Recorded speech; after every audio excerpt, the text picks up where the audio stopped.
What if the greatest fortunes in Africa were not hidden in vaults, nor locked behind government doors, nor even owned by world's richest corporations? What if Africa's most valuable resources were lying in plain sight, unrecognized, unreported, and quietly enriching outsiders while millions walk past them every day?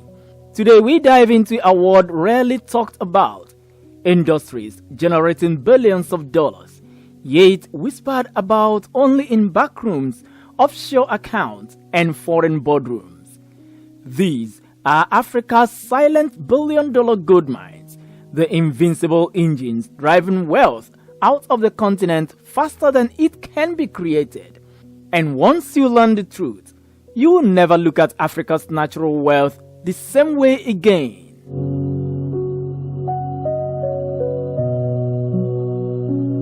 Africa's informal economy is not just big, it is massive, estimated to worth over $1 trillion across the continent.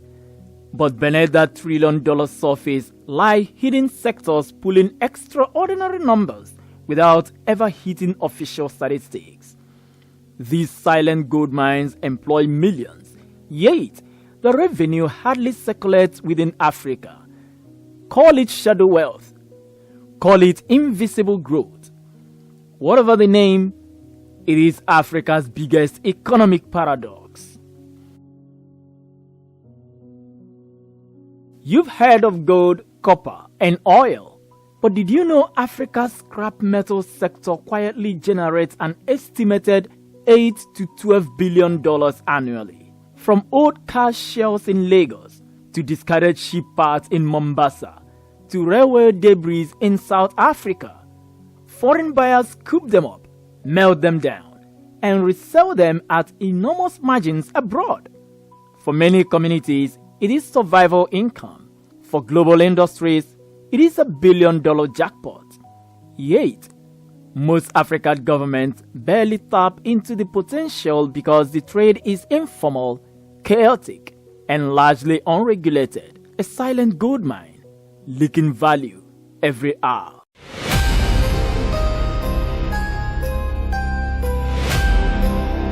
Rubies in Mozambique, Tanzanite in Tanzania, emeralds in Zambia.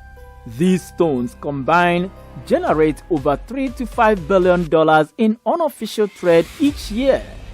Walk into luxury boutiques in Dubai, Hong Kong, and New York. Gemstones mined by African hands glow in showcases under perfect lighting.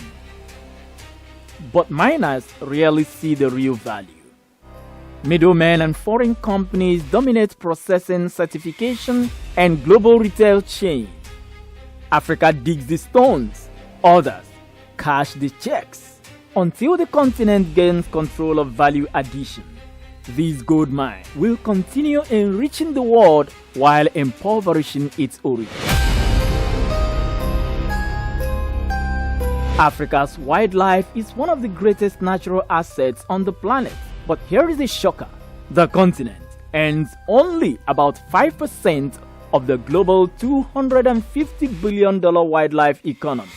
From safari tourism, to wildlife content creation, to sustainable game ranching, to global conservation merchandising, Africa contributes the raw beauty while others monetize the experience. Platforms abroad earn millions selling African wildlife documentaries, prints, NFTs, and VR tourism, while many local parks struggle to pay rangers. This is a silent gold mine waiting for Africa digital creators, storytellers, conservationists, and tourism innovators to claim their share. It sounds small until you see the numbers. Africa's mushroom industry is quietly growing into a multi-billion-dollar organic food powerhouse. Yet, 80% of production and processing is still informal. From Nigeria to Kenya, from South Africa to Rwanda, mushroom farming is turning young entrepreneurs into millionaires. But without major investment, the continent will continue exporting raw mushrooms for others to package and brand. Imagine what would happen if Africa controlled its own organic food supply chain. This is a silent gold mine in the making. Data is the new oil, and Africa has the largest young, mobile, hyper-connected population on Earth, producing terabytes of digital footprints daily. Foreign tech giants are already cashing in. Cloud storage, AI training data, digital payments, predictive analytics, user behavior monetization. Africa generates the data, Silicon Valley and European companies generate the profit. The Africa data economy, mostly unregulated, unpriced and unclaimed, is easily a $10+ billion gold mine hiding in plain sight. The question is, who will own Africa's digital future? The continent or the companies mining Africa data?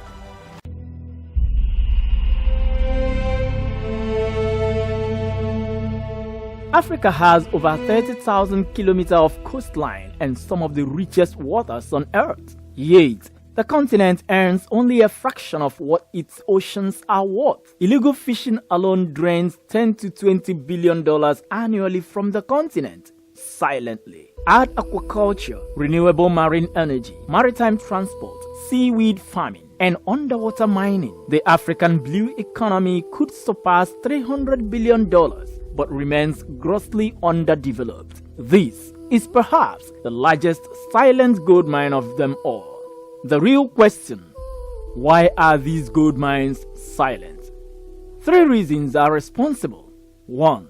Lack of value addition. Africa exports raw wealth and imports finished value. 2. Weak regulation and informal markets. Billions disappear before they can be recorded. Outsider dominance. Foreign companies control pricing, processing, and distribution. Africa is rich, but outsiders control the cash register. Africa's wealth is not missing. It is simply mismanaged, undervalued, and underreported. The silent billion-dollar gold mines are not a mystery. They are an opportunity. An opportunity for African entrepreneurs to innovate.